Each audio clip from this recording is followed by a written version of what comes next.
Hi guys, welcome to the first La Liga update with Real Oviedo.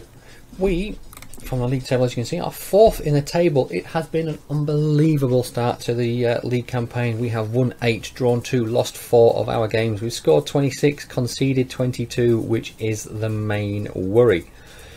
We're on 26 points. Barca are walking the lead. Then it's Sociedad, Atletico, then it's Oviedo, Celta, Malaga, Valencia, Real Madrid, Sevilla, Athletic, Cordoba, Osasuna, Getafe, Espanyol, Villarreal, Levante, Elche, Almeria, Rayo and Eibar bottom. I had a quick look on Wikipedia of the last few seasons in La Liga, and it was between 32 to 37 points was the number that the teams relegated back to the Segunda. That's what they were on. So I sort of figured that 40 points for the entire season, if I could get that, I'd be in with a shot of survival. Now, 26 points after 14 games leaves me with a massive hope that we can get something from the game and we can stay up. That is the main priority, was to avoid relegation. I'm still just going to keep it as that. But yeah, Barca are just tearing it up with only no defeats and 1 draw, and that was away at Levante, which they're down in 16th. That was a fantastic result for them. I am going to quickly show you the transfers that we have in, show the transfer history for this season. There's a lot of players who have left. A lot have gone on frees, like Salsetta, Aneco, Luque, Alex Perez, Hector Font, Sergio. There's a lot of guys, Miraventas are out on loan, but there's a fair few Cavero that I've just let go just because I needed I needed to free the transfer space up, and the wages like Garcia, Linares and Borjavale, those 3 went, and they were I think that's like 8 grand off the wages. Jack Dunn has gone to Shrewsbury. We'd have a little bit in for him. But guys, we knew that Kiko was coming in, but I've made some fantastic signings. Gary Hooper is in on a free. He's not had the greatest starts to his Oviedo career, but at 28 years of age, he's on just under 9 grand a week. He'll be okay, and I think he'll help us out down the long run. Alex Pritchard has come in. He was released by Spurs. He was on a free. We signed him in. He's on just under 3 grand a week, worth 850,000. He was unfortunately injured in pre-season, so has yet to make his league debut for us.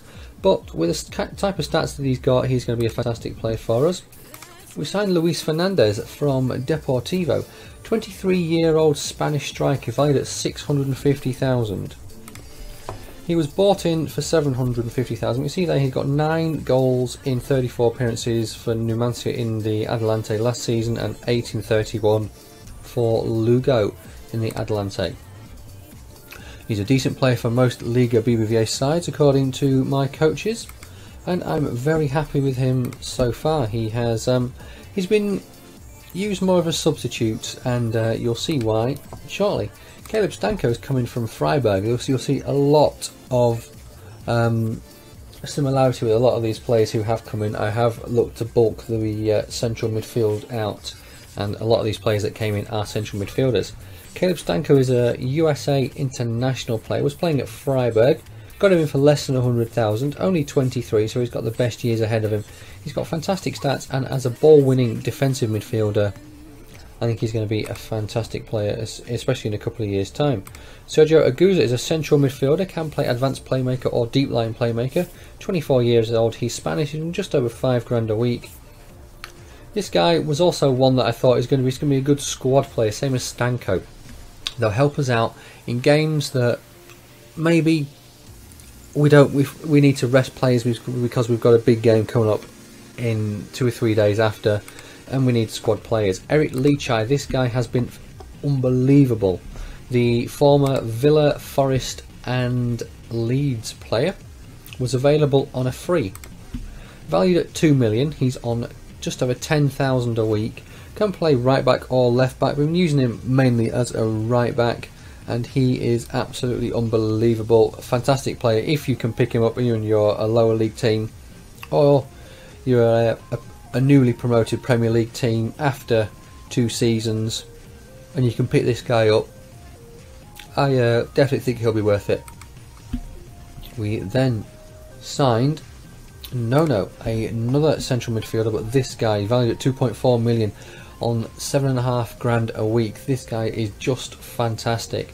Look at his all-round stats. There's loads and loads of greens there. Advanced playmaker, roaming playmaker, box-to-box midfielder. This guy can do it all, and he's a fantastic signing.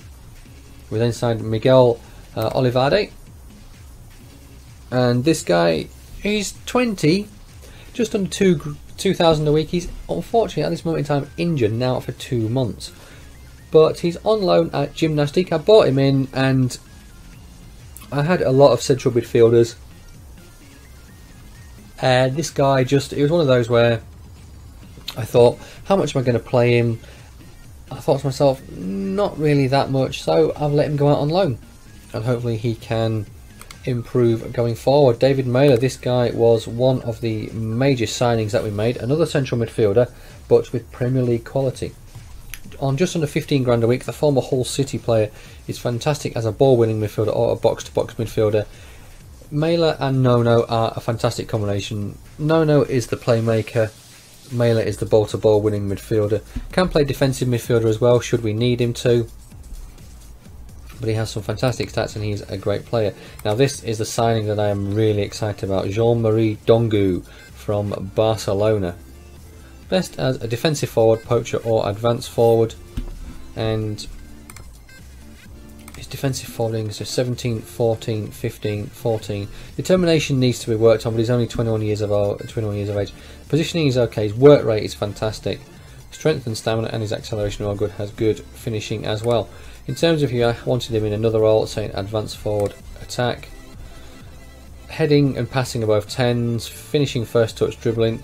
I mean, this guy is just an unbelievable player. Bought for 750,000 with another 750,000 in add-ons. 500,000 over so many months, and a couple of 100,000 here and there, depending on appearances for club and country.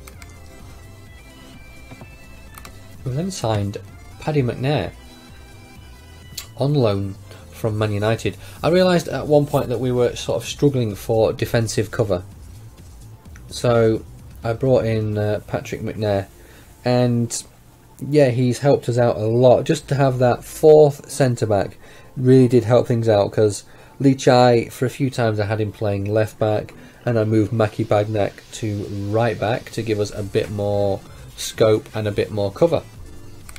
Our final signing was Borja, another central midfielder. This guy is 20 years of age and is more a squad player. He's more one for the future. His report is to potentially get up to a 4-star player, so if we can use him for a little bit and then maybe send him out on loan, and in a couple of years time hopefully he'll either be ready for the first team, or we'll sell him on and hopefully he's valued at around $500,000.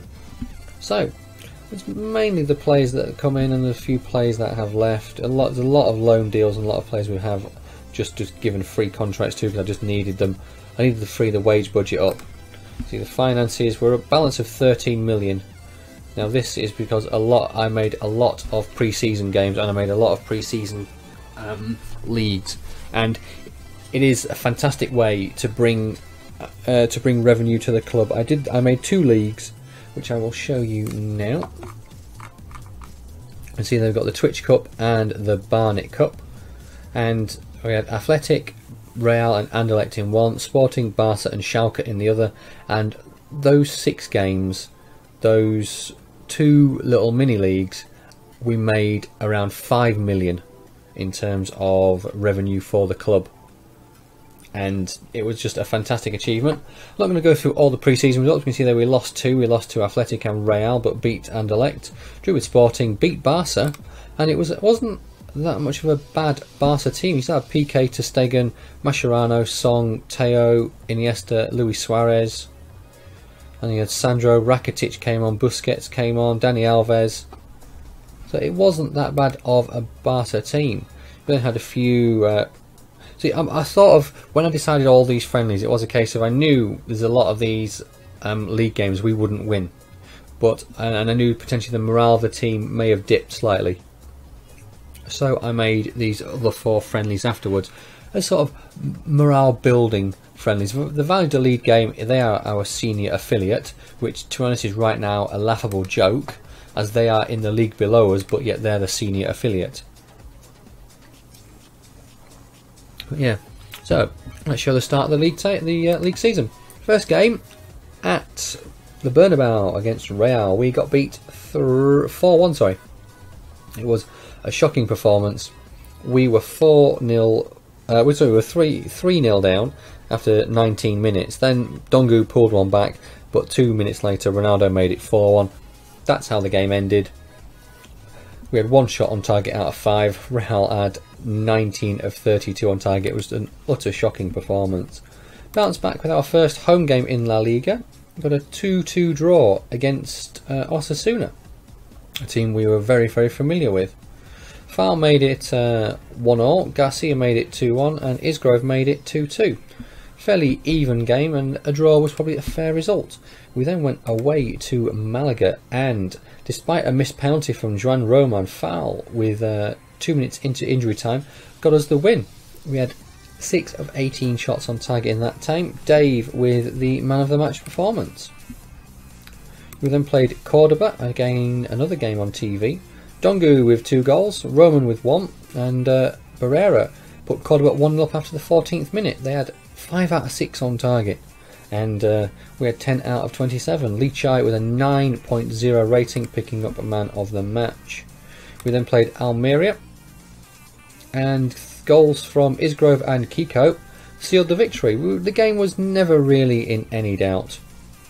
Shots on target were 1 out of 11 from Almeria and 8 out of 18 for ourselves. Lee Chai again with a 9.0 rating and man of the match. We then had Villarreal away from home, and yeah, this game this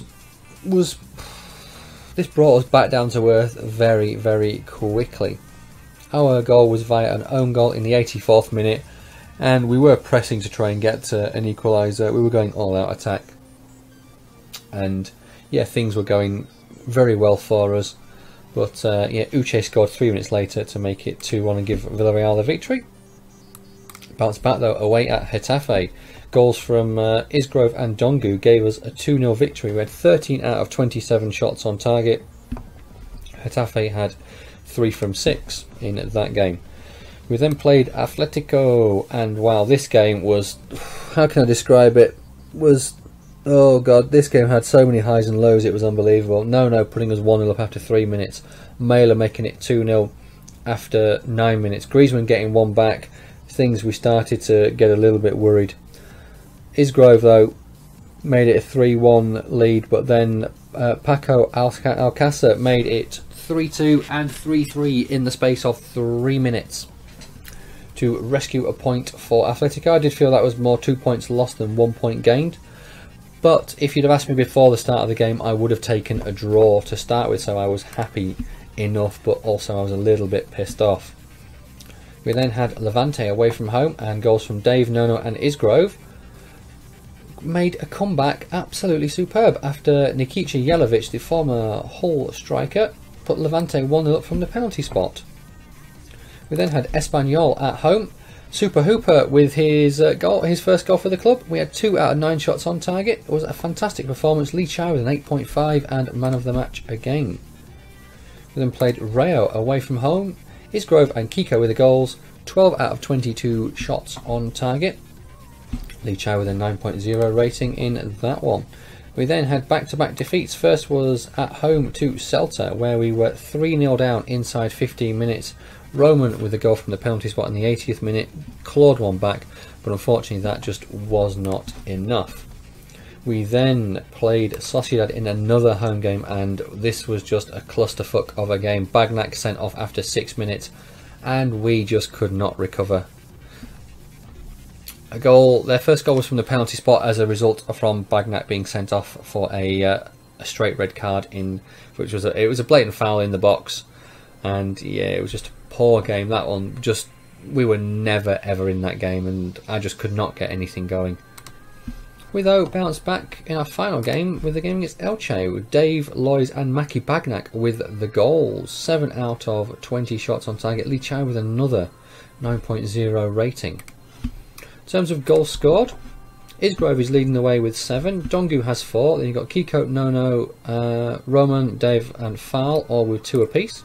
Assists, it's Kiko, Isgrove and Lee Chai realistically leading the way. In terms of average rating, Lee Chai has an 8.25. Then you have Isgrove with a 7.27. Valued players, Nono, Dongu are our 2 biggest players. Long as you call Lee Chai there because he's valued over 2 million. Wages, 16,000 for Dongu, 14,000 for Mailer.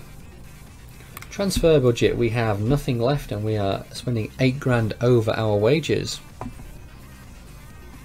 And yeah, the finances you've already seen, guys. I will have another quick look at the table for you. But yeah, fantastic first 14 games for us. A couple that we were lucky to win, a couple we were unlucky to not win. So we're doing better than expected. But guys, that's it for now. I'll catch you all in the next update where hopefully we can keep this run going. Thanks a lot for watching and I'll catch you all later. Cheers.